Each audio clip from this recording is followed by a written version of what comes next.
We'll find out. All right. All right, guys.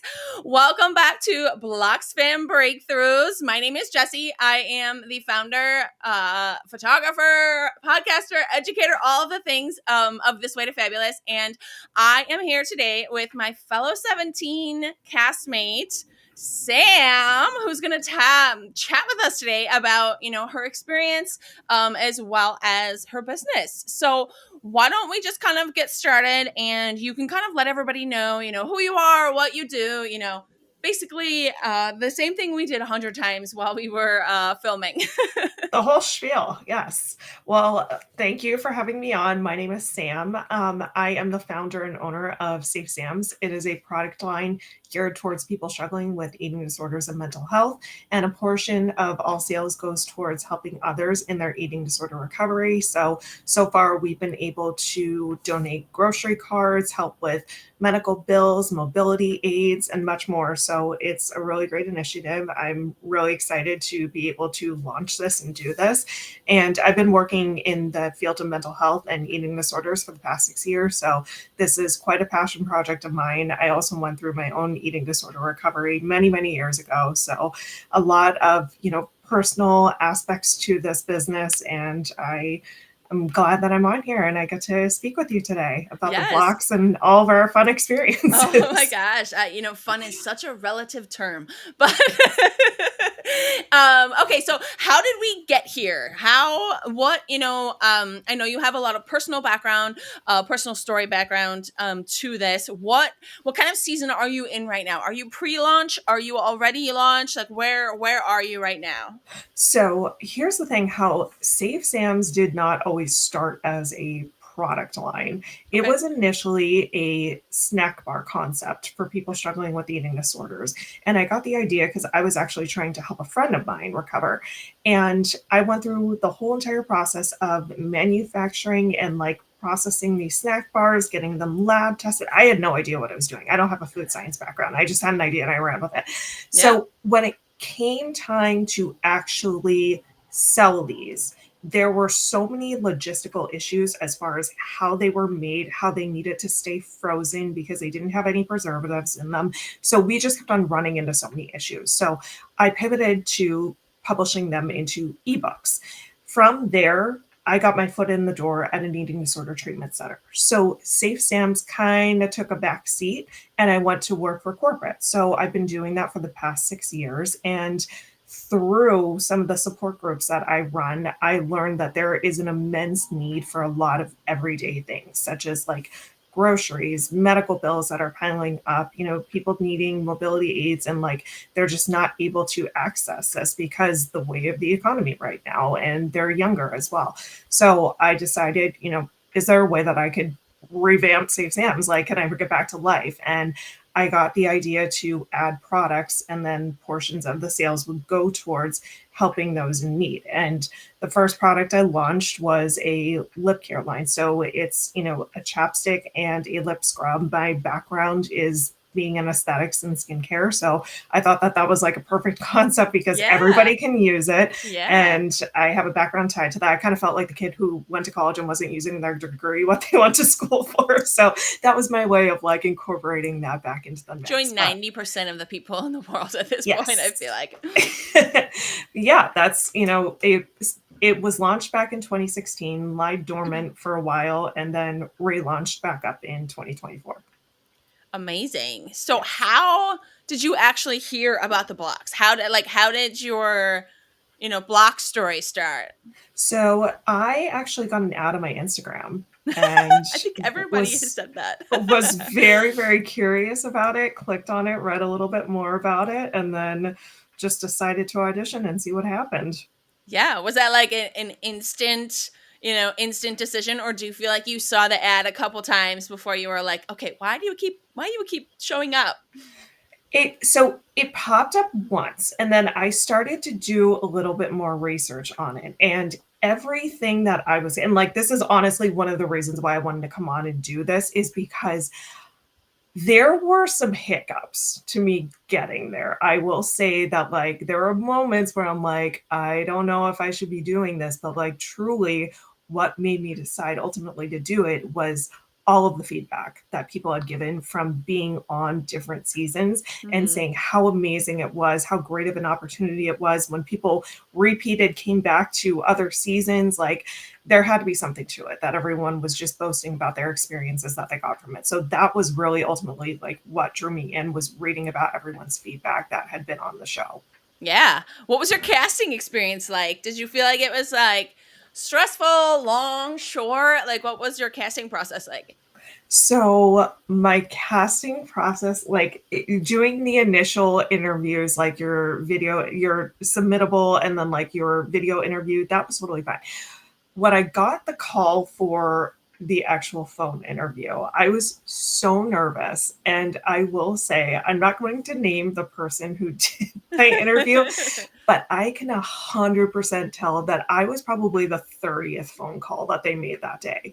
It sounded like they were just straight up reading from a teleprompter. Like it was just like you could tell that they did not want to be on the phone. And I got off the phone and I'm thinking like, there's no way. There's no way. Like it's just like for how bad I felt like afterwards and the experience of it. So I would say it was a little bit bumpy my Yeah. experience with that part. Yeah, I feel like so we are like somewhere between 7 and 8 weeks post filming, and I feel like I guess now I have to like go back and find all of the emails and the phone calls, but like I felt like it was a really long experience. Like I felt like every time I had like one of the phases or whatever, it was like weeks before I heard anything. So I was always just like no, no, no, no, Yep. like the whole thing, and I just thought it was like so crazy. Like when I Yes. finally got that email, and I was like, wait, what? Uh-huh. Like, I know. I got it like it was a text message that I got like just randomly. It was like on a Sunday evening that I got a random text and I look and I see and it's like congratulations. I was like, oh no way. yes, I remember like getting the message and just being like, just like Yes. frozen of like, wait, wait. Uh-huh. Uh-huh. Oh my gosh, that's amazing. Okay, so what like project or current like specific aspect of your business are you working on like right now? So right now, particularly, I'm not going to talk about it because it's like That's we okay. are on the cusp of it being able to be launched. But I actually met somebody when I was at the blocks, and we decided to do a partnership together. That's And amazing. yes, so that project is currently in the works, about to be announced what that is. I'm so excited. It's just such a fun partnership that we did. Also, to having some events that are happening throughout the eating disorder community that are upcoming this fall that I'm going to be sponsoring and at. So those are a couple of projects that we have in the works right now. That's amazing. Well, Yeah. if by the time, so these actually won't be live to the public until our season airs in whatever year that's going to be. Okay. So if like by then you have those things launched, you just send them Yes. to me and I will add them to the description here. So like to be determined, everyone. Yes. Yes. No, I'm so excited about it. I'm so excited. It was just like, we had met, we had talked, and it was like, yeah, this makes sense. We're gonna That's do this. so awesome. Yeah. That is like there's just so many things that happened and so many collaborations and connections that were made afterwards that just prove so much of what we were taught Mhm. while we were there. It was like literally putting the things into action and those things actually happening and, like creating that momentum and we're actually doing the things. So that's super exciting to hear. I'm super excited for you. I Thank can't wait to hear you. more about it. Thank you. Thank So, you. what was your transition like coming back to reality after being in Tulsa after being in Osagian prison for 6 days? What was your transition like coming back? Rough. And I will say that so prior to me going to the blocks, I was in the midst of a move and I was trying to handle so many things at once that, and also too, with like my background with working in mental health, I don't exactly work one of those jobs where like I can skirt off for a week and like I don't have anything to worry about. It's like there's a lot of things that you need to cover before you go away. And even like when you're away, there's some fires that can happen that you need to tend to. Yeah. So leading up to the blocks, I was already tired. And then TheBlox was, it's very long days. And then when I came home, all I kept thinking was, okay, I got all these ideas, I got all this info. I just want to like get my butt in gear, and like just feeling so depleted and exhausted. But like one of the things I will say, it was like I was just very patient with myself and like meeting myself where I was at, trying to do what I could and like not be incredibly hard if like I couldn't get everything done. And like with me and my schedule and like my work ethic, like that's all I want to do. I just want to get stuff done. I want to get organized and make it all happen. And like I had to surrender and just say, I just can't. I will get there, but I need to rest up. But yeah, I was pretty wiped when I got home. Yeah, I think it took me probably, if I'm being honest, probably a full 2 weeks to really just kind of like get back into the swing of things. I did a flat out terrible job of setting myself up to like be gone. Like Yeah. I did a terrible job of that. So as soon as I came back, it was the same thing, like I have all these things I want to put into motion, but like, oh, I also have all these fires that I just kind of like left burning like before I left. So it was a very interesting experience. It was very like, okay, now I know if I'm doing something big like this, I need to like do a better job of just kind of like setting myself up for that, and making sure that like my clients are aware that I'm saying. But it was like this double-edged sword, because it was like I don't want to tell that many people, but also like I have to tell them that I'm going to be gone for a little while. Oh no, we lost her. Where'd she go? Come back. Okay. There we go. Okay. But yeah, it was a very interesting slap in the face coming back to reality after that. Yes. I hear you. All right. So let's talk a little bit about your experience on TheBlox. So just to kind of start it out, is there anything funny or anything like super memorable that stands out to you that just kind of makes you laugh when you think back to your time? Uh-oh. So let's see. I think so.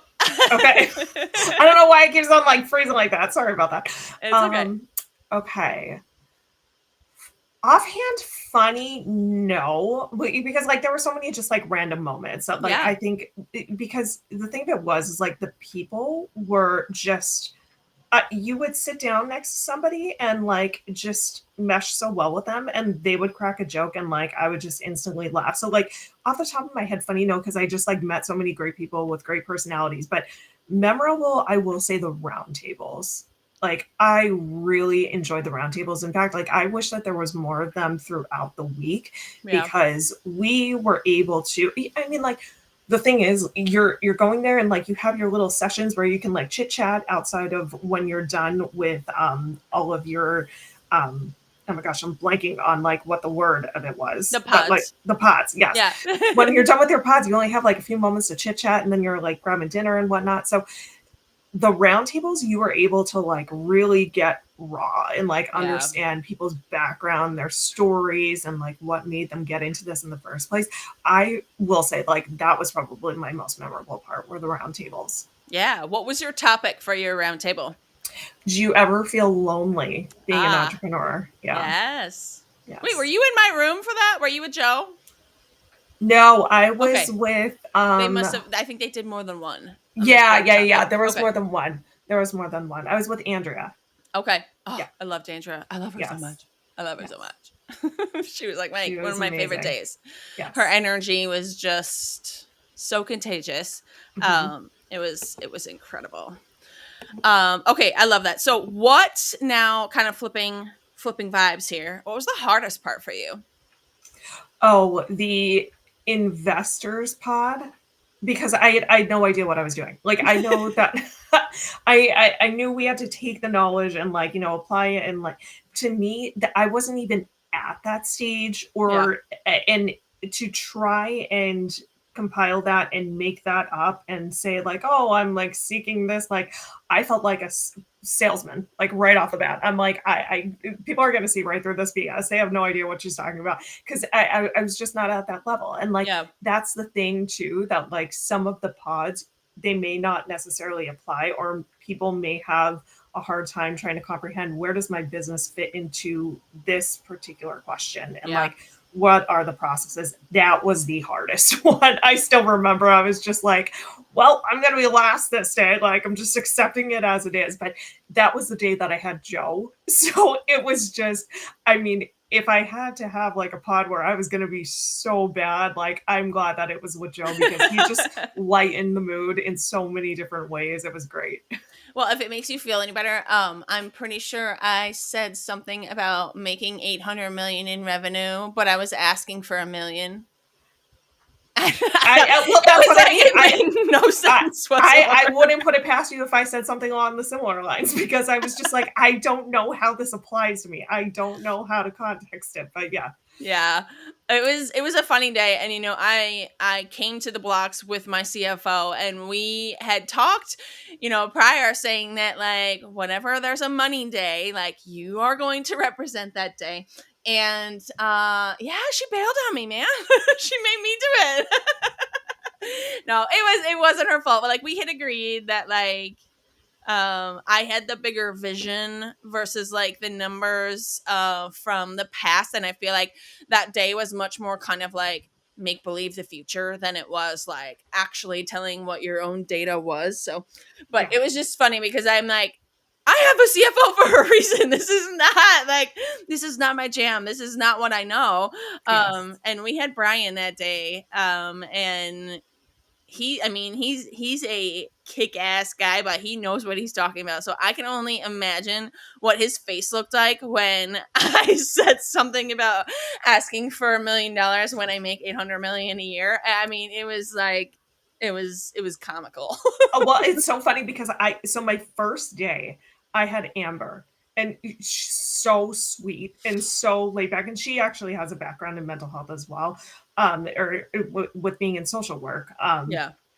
And then I had Brian day 2, and I just remember like walking in, and it was just very like so structured, like down to the minute. Everyone was like in a line, like ready. I was like, whew. Like I remember being so intimidated by Brian's pod, Yeah. but like that was actually one of the pods where I did do well in. So like I was, but yeah, I see where you're going with that when you were saying that like Brian could see like he knows his shit, because he does. He does. He does. He totally knows his shit. So I didn't even know I said it until after, and then Jess was like, "Yeah, you didn't do great." I'm like, "Yeah, I mean, I figured that." She's like, "Well, I mean, you asked for like a penny to the dollar." I'm like, it is what it is. But It is what it like is. it was an experience, right? Yeah, absolutely. Okay, so let's kind of go a little bit deeper because I want to hear a little bit more about your story. So the official definition of a breakthrough is a sudden, dramatic, or important discovery or development. And the whole basis of really kind of putting this podcast and chat, kind of together is because I really, really, really want to dive deeper into everyone's breakthroughs, because I think that's really important for us to not only kind of like share it with those who we experienced it with, but also to share it for other Bloxers, maybe people who are interested in coming on the Blox, or any entrepreneur who's really watching it, because I feel as though we were given an incredible opportunity, and I am definitely someone who is an advocate for kind of paying it forward and kind of pushing that knowledge towards the next wave of entrepreneurs that are coming behind us, kind of blazing that trail and, giving them a little easier of a trail, or a little less windy of a trail, bumpy of a trail than we had. And so I want to talk about breakthroughs a little bit. So I want to talk about maybe a specific time, either while we were filming, or even if it was in your room at night or whatever, that you feel like you had kind of an aha moment, or maybe you had more than one. What kind of aha moments or breakthroughs did you feel like you had while we were there? I would say so. There were a couple of different topics that Wes had touched upon that I wasn't even thinking about, but are Yeah. so crucial. I mean, day one, I believe it was that he talked about writing your playbook. Yeah. And that is essential if you want to one day sell off your business. And perhaps that's not for everyone, but I had never even thought of that. And it's just such an important tool to do and to get ready and make happen, just for even in the terms of if somebody needs to take over for you. Like Yep. I never thought about that. So definitely writing the playbook, the networking effects, niching, like all of these different topics that I all of a sudden got my creative juices going in my brain. And I was like, oh, wait, like I could do this, I could do that. So it was the topics that were taught, and then being able to use my creativity and what I know to turn them into, okay, how can I use that in my business? So I really think that like Wes and the team does such an amazing job of the topics that they teach, Yeah. because it's definitely not something that you would learn in a business school or anywhere else, because they're not necessarily going through the same steps as you. So Yeah. it was really just, hearing what the day topics were and then being able to think about that creatively and how I could apply it to my business.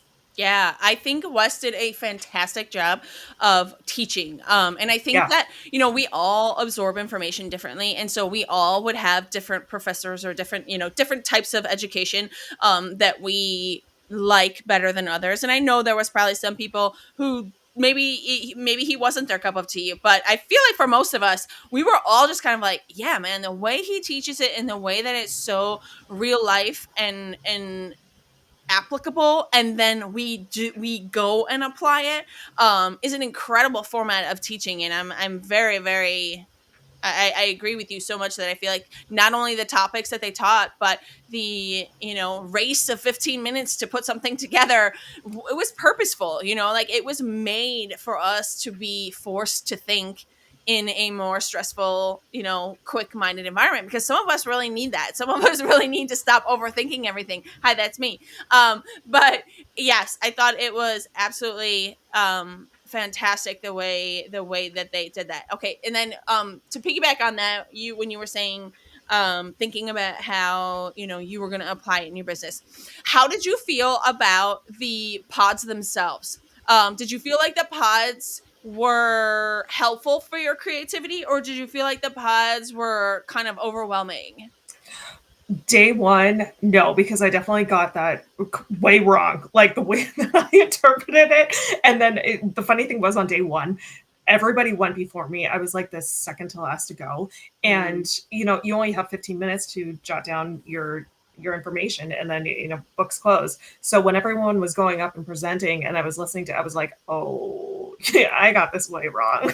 So day one, I was just like, oh, but the thing of it was, is even though you may not necessarily comprehend it, or like you may not feel like, oh shoot, like this doesn't apply to me, it's listening to everybody else. That's where I feel like I got the most value out of it, is Yeah. because even though I may not have done well in a pod, or maybe been able to understand exactly what they were asking for, listening to others speak and how they applied it to their business structure, I was able to learn them, like, oh, okay, that's how you go about it. And I think having those many examples Yeah. go in the pod was just so beneficial, because like you can hear how it applies to a spa business, you can hear how it applies to social media, you can hear how it applies to products, like all of the different examples I think were so helpful to be able to sit in and listen on each day. Oh my gosh, yes. And I think that's amazing that you say that, because I think that it was also a place where we could sort of get perspectives. Like we can almost Yeah. like learn the way that other people heard the question or interpreted the question or heard the content. And I felt like it was so interesting to me to not only see how they were creatively applying it to their businesses, but to also have a better, like, to widen my perspective of the topic, and how like a simple one sentence question can be interpreted in so many different ways. Like I just was so fascinated by that. And I Mhm. feel like, now coming home, I read questions more than once now. Like I read things more than once and kind of really try to ask myself, like, what are we actually trying to answer here? What is the actual question? And that's kind of a double-edged sword for me, because I could overthink it for the end of time. But I thought it was really, really interesting to be able to see the perspectives. And yes, just like you said, being able to hear other people and how they're using it in their business just lights the creativity of like, wow, what if I try, like, I would have never thought to do that for my Yes. type of business or my type of clientele, but like, wait a minute, like, I could totally try that. That's a great idea. Mhm. Yes, so I love that. I love that. Do you feel like your business had an overall transformation? What was it like before, and what was it like or what is it like now after? Like, what is that transformation that I know you're still kind of currently going through a lot of that. What does that transformation look or feel like? It feels amazing in the regards of there were so many things that I learned that I needed a kick in the butt in such a good way, Yeah. and tools that can help me as far as like, okay, perhaps like let's try this route in regards to getting, safe things out there more and like what it is, what it does. Also too with like branding and like putting certain features on the web page, like having different like as far as my social media, I had it like in 5 different spots, but like being able to compartmentalize it and like just have it all in one section. Like there were so many different things that I learned to apply in the regards of like just making it better, like visually, content wise, publicity wise, and also too just like I think one of the topics that we had talked about the one day was, be your brand. And I will still always remember Wes was talking about how one day he put on a tux and like how his wife was like, oh, that looks good. He's like, nope, not on brand, because he upholds a certain brand. Yep. And that really resonated with me because it made me really think of like my decisions moving forward, like as far as what I'm doing on social media, what I am doing on, my website, what I'm trying to push out there as far as new products or new content, is it on brand? So that I think that one thing really, really helped me propel all the other projects moving forward. Yeah. It probably started to make your decisions a little easier and less overwhelming because you really kind of come back to that foundational question. Yes. Yeah. Yes. Yeah, I love that. Do you feel like that would be the one major, like most major takeaway that you took home, or is there something else that was like a major win or takeaway for you?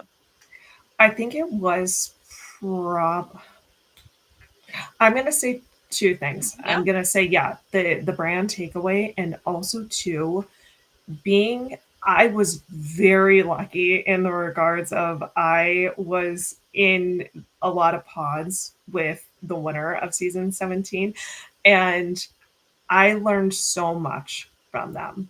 And I feel very fortunate because I mean, like, it's like catch 22. Like, you don't want to be in the pod with like the best one, but like also too, you learn so much from the best one. Yep. And so that those were my 2 biggest takeaways were, learning about the brand and also to being in a room with people that are far more advanced and just learning off of them and learning how they carry themselves and answer these questions. Yes. Oh, I love that you said that, because that was by far my biggest takeaway coming back, was just being much more mindful of the rooms that I'm spending time in and the people that I'm spending, my energy on and my time, and who I'm going to for, not necessarily for like advice, but like who I'm bouncing ideas off of, who I'm actually having these kinds of conversations with.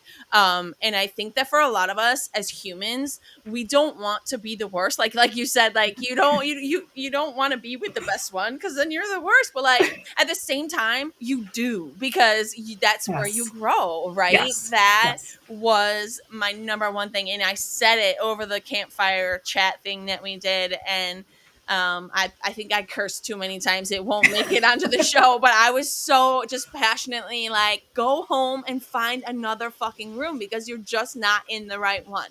Yeah. more than likely you're just not. And so, I love that that's your takeaway, because that was huge for me as well. And I know it was for some other people as well. So that's super. Oh, I love that. Okay, so after having this, entire experience, if an entrepreneur was to, approach you for support or help, or, whatever, like what is your biggest piece of advice that you would give to, the next generation of entrepreneurs?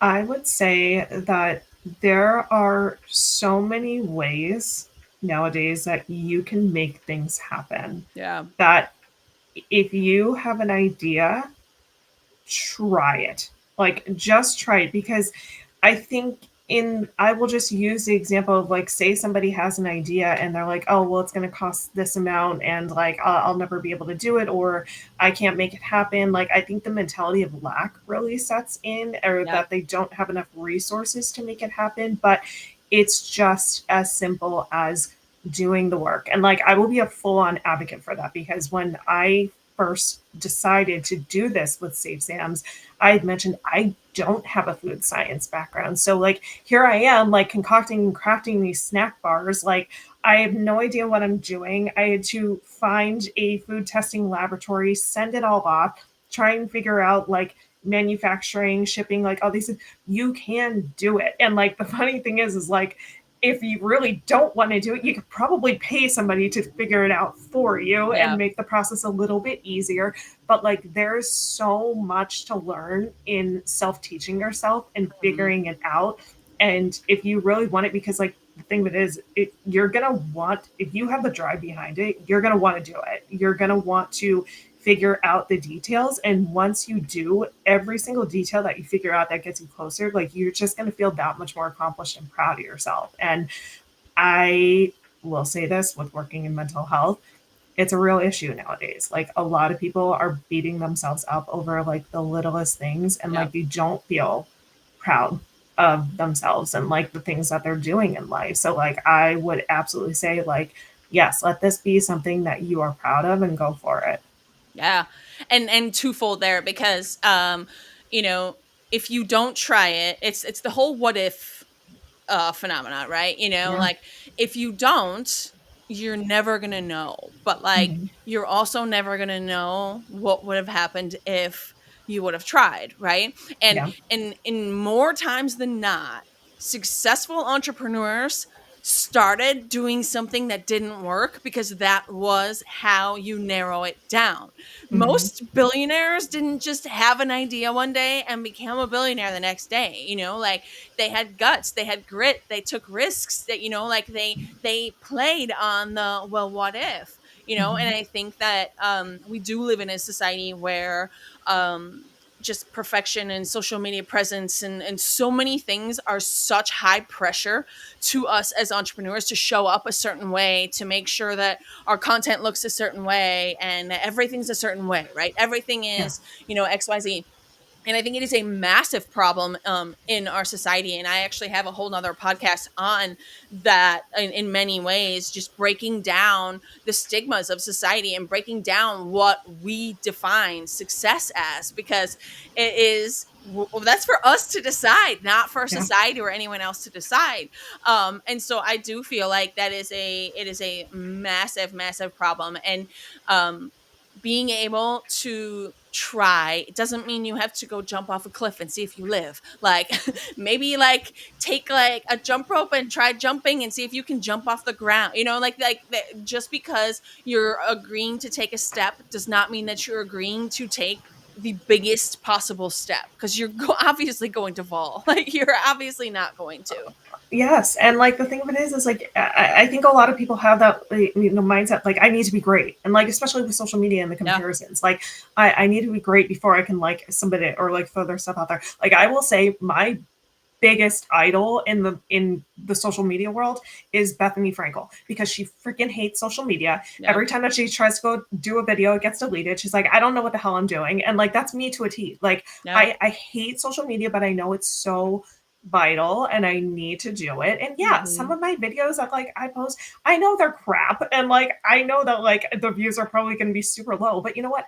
I'm trying. And like the more that I try, the better I will get at it. And like eventually Just I'll get to a showing up. point where I'm like, hey, you know what? It's getting better. It's not the best, but it's getting better. Like It you doesn't just get got to better do it. unless you show up. Like, Exactly. you can't Exactly. just keep dreaming it to be better without doing the work. You know, you Yep. actually have to show up for the things to get better. And you said something about social media making us feel like we need to be great. Yeah. I like to look at that as social media makes us think that, or it makes us painfully aware that someone's doing it better. Yeah. And I think that's a really open-ended and subjective sentence, because I want people to be doing it better. If I'm doing it the best, what the hell am I like? That's boring. First of all, if I'm doing it the best and I'm not making like trillions of dollars, there's a problem there. But like, it is a very, very common denominator with my clients, of when we're doing market research and analysis, and we're looking for our competitors, and people take the word competitor in such a negative manner that we have really reworded that section of our onboarding experience to be worded in a different way, because it's such a negative connotation. Competition is a fantastic thing. Competition validates that what we are doing is needed, that there are Yes. people out there looking for it. And honestly, I say this at all of my workshops and networking events too, but competition is happening at the bottom. Like, the people at the top are collaborating, the people at the top are educating and learning with each other, and like they're not competition at that point, or that they're not that same mentality of competition. And that is a very, very big mental health issue, I think, in just society in general, much less social. And I think social media amplifies that. Yeah. Right? What do you feel like is the worst, part of social media from a mental health aspect? I will say that social media does so much good. It has done amazing things over the years. But also too, it has gotten to the point where a lot of people compare themselves to what they are seeing. They are being fed, different posts and different videos that are harmful Yeah. to their mental health. And it's because of algorithms. And Mm-hmm. it's in the regards of like the comparison, feeling like they are not good enough. I am very lucky in the regards of I grew up during the days of like dial up internet, like AOL was like our biggest form of chat. There was no cyberbullying. Like that Yeah. did not occur yet. Like Facebook, I think, didn't even come out until I was in my first year of college. Yeah. So the cyberbullying and like what that has done to kids, and like I'm thinking of like the days of like Snapchat, how people would like post videos, and it's really taken a toll on like people and like their privacy and safety, and just everything is out there. And I think from a mental health aspect of it, like just feeling like being very vulnerable and like putting yourself out there, like just not knowing like, okay, like this can pop up in like, you Yeah. know, 3 years from now. And like, it's just a very different way of looking at it. But yes, I've seen some major effects on, mental health and eating disorders, especially. And I think that's like why I like have so much hesitation with social media. It's like, Yeah. I know it's needed, but like, I also see the darker side and like the Yeah. consequences of it. So yeah, Do you it's talk hard. about that part on your social media? Do you ever talk about your love-hate relationship with it from that aspect? Because I think a lot of people would relate to that. I haven't, but it's definitely an interesting point to do. I know that I think if I would want to do it, I would probably want to like get a little creative and do something like in video form. Yeah. I think to like really have testimonials to show like this is not just like me speaking on it, but like to actually have people talking about like what it has done to their mental health. Because Yeah. yeah, when I'm sitting down and like having groups weekly and hear about the effects that it has on people, it's shocking, it's heartbreaking, and Yeah. it's I hope that we're headed for better change. Yeah, I feel like in my head, this is just the double-edged sword of my brain, but like, in my head, I could see you developing some type of lead magnet or ebook or like the types of your content, um giving people advice and ideas for how to detox from it, how to be able to force yourself to kind of, make a change. I was a marketing agency a year and a half ago before we switched to really focusing on branding. And a lot of that decision came from the standpoint of my own mental health, struggling with the pressure of social media, not only for my own accounts, but for my clients' accounts. And that became something that was just such an apparent, it was a feeling, right? It became so much that it was just so anxiety ridden and so just like tight chested for so long Yeah, about nothing. I mean, like literally about nothing. And it took really, like, I can't say there was ever really like this like like whatever, but like I literally one day was just like, I can't, I'm stopping, I'm breaking up with social media for a little bit because I have to kind of backtrack a little bit and see what it is that's making me feel just so stressed out about it, but also to really kind of do some of the like go through some of the data and the numbers and like, is it really worth all of the stress and the time and the energy that's putting into this? It's not even making me money. It's not even like it's making me thousands of dollars a day. Like, it's a way to connect with my friends and family and clients, but it's not. It just, I had to take that initiative to say, I want to get back control of what this relationship is like.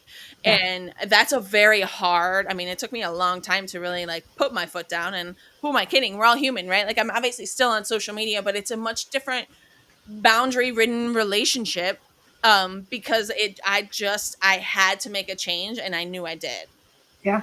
Well, I mean, good for you. And like, I just want to like validate for you. You said that like you were having anxiety over nothing. It wasn't nothing, like because it was telling you something. Yeah. You maybe not have been able to pinpoint what it was, but like there was something that was happening there. And like, Yeah. it's amazing that you did take the initiative and do what you needed to, because unfortunately, people feel these things and know that there's something underlying and wrong, but they keep Yeah. on doing the same things. And then eventually it snowballs to a point of they break, and Yeah. it's a hard climb to get back up once that happens. But as long as you're able to recognize it and make subtle changes to get you back on track to a path that feels more aligned with what you are wanting, what is best for you, then I mean, that's amazing. I commend you for doing that. And like, I will personally say that in the regards to social media, like, I have a personal Facebook, but my Instagram, my TikTok, my other Facebook, like, it's all strictly business. Like, I just use those forms for business. And then like I have my personal feed, but like I'm rarely on it. My mom and like people in my family will be like, "Oh, did you see this?" And I'm like, "No." No. Like, And I then they're, didn't. yeah, and then they're like, "Oh, well, I saw you posted something." I was like, "Yeah, I have I have people and external sources that post things to social media for me because I know it's a never-ending rabbit hole." Yeah. And I'd be lying if I said I broke up and was perfect and never touched social media. Like, that wasn't the plan, that wasn't the idea. It was more of making sure that I could take back control. It Mhm. definitely started to feel like an addiction. And I don't personally have a lot of like experience in addiction per se, but I know that like it's ran in my family history. Yeah. And it definitely started to feel like this thing that I couldn't do without. And I mean that from the standpoint of social media, but also just like my phone is always like, I have to be touching my phone. That's like the next level of what I'm working on, of like, no, you don't. No, Yeah. you don't have to be touching it. You don't have to be constantly looking, and it just, it feeds that dopamine, right? It Mhm. becomes that instant resource for a dopamine hit. And there is nothing like, there's nothing more addicting than it, like literally having the instant dopamine. Mhm. And so I would love to find some accounts over for you to build like just more data about this, more like realization of like, this is a real thing. This isn't just like, you're not just bored. Like this is more than just you're bored and you can't not go on social media, or you can't not touch your phone. Like, I know there's more to it than that. Yeah. Well, and I think it's just anything that you can ever want is Yeah. just at your fingertips. Yeah. So if you want to learn about XYZ, like in a matter of seconds, you can learn about it. And I think when you have that brain of like always wanting to learn more and that curiosity, I think it's more too like curiosity, if Yeah. anything. Like if you're a curious person by nature, like, yeah, like you're going to want to check out like who has the best tacos, like what is this person doing like in their life, or like, oh, this person had me like you just have that wide range of Yeah. curiosity, like you want to know, and like we have it all just at our disposal. So I mean, it does make it hard to peel away from it. Yeah, for sure. Okay, let's let's kind of switch gears here, start to wrap this up. So we like to do just like rapid fire questions, just to kind of, get off topic a little bit, kind of, get to know us a little bit more. So, coffee or tea, and how do Oh, you take it? coffee all the Coffee way. all day. What kind of coffee? Dark coffee and shots of espresso in it as well. Nice. Okay, so is your coffee like a dark brown color, or is it like a light color with lots of cream in it? Oh, it's Medium. I wish I would. Well, it should be darker, but like I, especially this time of year, pumpkin spice season, like pumpkin pie creamer all the way. Yes, I love it. I love Yes. it. All right, are you an early bird or a night owl? I wish I was a night owl. I'm such an early bird. I'm such an early bird. Yeah. I fall asleep in my son's bed most nights, so it's like Yes. once in a while I'll have a late day. Okay, I could do this, but all right. Do you name a book that has maybe changed your mindset or business approach? Inventing Joy, Joy Mangiano. She is like one of my idols. Just her grit and like the way that she has handled business decisions on her own and like throughout her life. I think that that has definitely made an impact on me. Yeah, I love that. I will include that book in the notes too, or in the Yeah. description too, because I think other people might really love that. All right, last one. What is your favorite way to unwind after a long, stressful day? I am very like I'm very old school and like I love to read and like I like an actual book. Yeah. Like don't give me a Kindle. Like I want an actual, even though I published ebooks, I love the actual book. I want to read something. So like I think just relaxing with a good book. Yes, I love it. All right. Well, we're gonna wrap this up. But for anybody who is gonna watch this, Bloxer or not Bloxer, and they're kind of just feeling this topic, this conversation, they want to they want to chat more with you. Where is the best place to find you and connect with you? So on social media, SafeSams1 on TikTok and Instagram, my website, safesams.com, or also too on my website, we have a link tree that you can reach out, email me directly on there. So any of those work. Yes, amazing. And do you have any other resources that you want to share with our viewers? So I started a podcast not too terribly long ago. It's called Let's Talk Healing. And the reason why I wanted to do that is because there's so many facets to healing. Like it's not just through eating disorder. I mean, it can happen through trauma, addictions, just different things that we go through life, whether it be major life events like moving, grieving lost ones, also too starting new jobs. Like there's a lot Leaving of the healing. blocks. You're leaving the blocks. There's a lot of different things that people work through and heal through. So wanted to do this podcast. So that is currently on Spotify. But yeah, if you want to take a listen, and we kept nothing is off topics on there. Like I said, Yeah. we talk about pretty much everything, but like also in benefit to help it resonate with a lot of people and help connect with people if it's something that they are personally going through or something that they have an experience with. Yes, I love that. Are you currently looking for any specific type of people to interview on that podcast? Oh, 100%. I actually just saw somebody posted on TheBlox that they were doing a podcast. So I'm like, okay, I'll like let this die down and then like I'll throw mine up. Yeah. I don't want to be like competing against anybody like, hey, I need podcast guests. But yeah, I would love anybody who has a healing story that they would like to come on and share. And I understand that that can be very vulnerable to do, but like I promise I make the process very comforting. Like I will say that when I was at TheBlox, I sat down and I had conversations with like a few people, and I think with like me leading in that like I work in mental health, I think a lot more people feel comfortable opening up to me and like just talking about their life experiences, which is amazing because I remember somebody had like told me like a bunch of stuff, and then all of a sudden they're like, I have no idea why I just told you that. Yeah. Like, that's totally fine. Like, yeah. So totally TheBlox fine, in itself opened up like knocked down a bunch of walls, just being there and being in the room with all these people who are already like just getting it in life, like walls down, right? And then you say something like that, and then walls down, and then you're like, whoa, what just happened?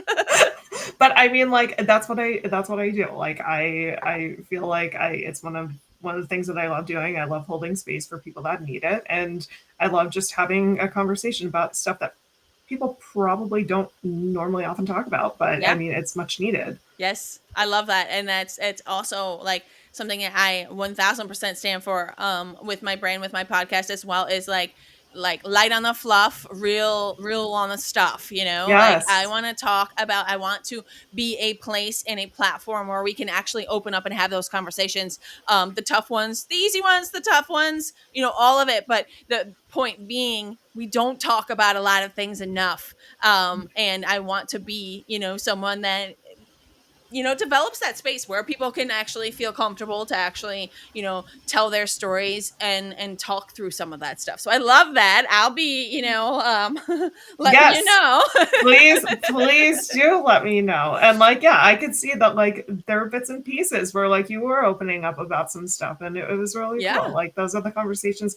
I value those conversations a lot because I think like I get to know the real person that way. So I appreciate you doing that. Yeah, me too. And you know, I think I feel like it's another pay it forward thing. You know, I feel like in the other podcasts I listened to during, you know, my journey of losing everything and starting over was how I got through it, you know, and whether or not my story resonates with one person, knowing that I was able to maybe help one person through whatever phase or journey they're in, I consider that all worth, you know, putting it out there. So I love that. Well, I will definitely reach out to you about that, because that would be so fun.